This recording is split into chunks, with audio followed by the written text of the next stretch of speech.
I am not much more than sunlight tapped on the window shield, illuminating the crud and everything else.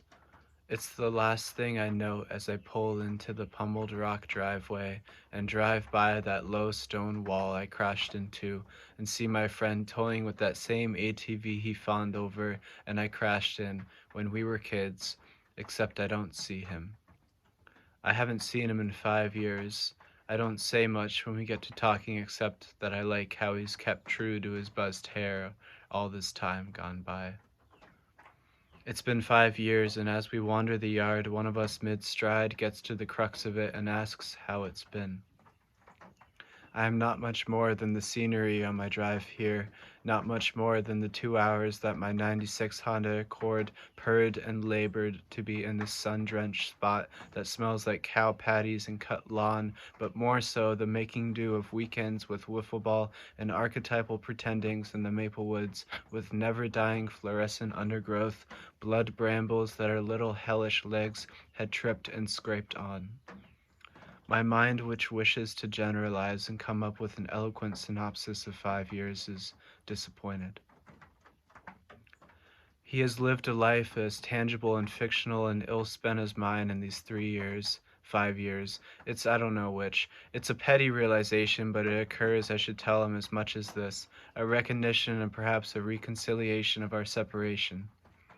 Instead, I turn to him in stride and open my arms for an embrace, an act more daring than any other imaginable at this moment, but the only one available to my arsenal of heart that I've kept from him way too long.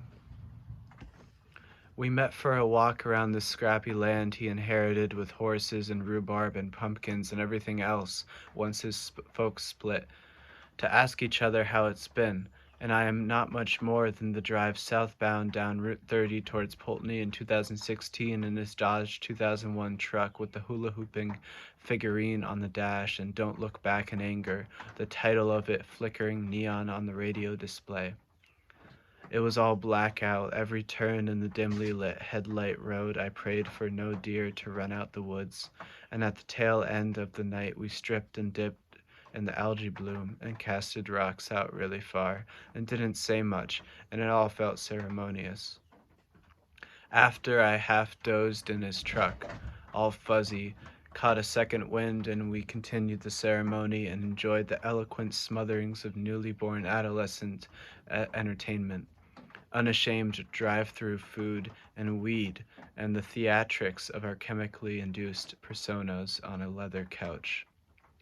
Then both of us turned off and went upstairs and woke up at 3 a.m. pleased and shaken by the synthesizer solo on Welcome to the Machine, whose record we had put on as we fell asleep on dusty mattresses in my childhood bedroom. We had a laugh about it then, and now I'm glad I remembered it. It was a catalyst then, and it is a catalyst now, the synergy of randomness and the ease of a relationship that needs no analysis, just action, remembering, laughter.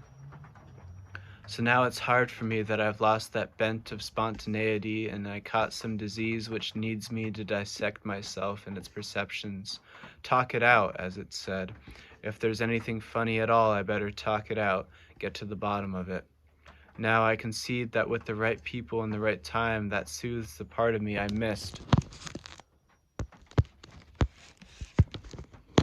That soothes the part of me I missed when I was younger, but now I'm older and I'm with someone who I was younger with, and that self-awareness shit doesn't feel right.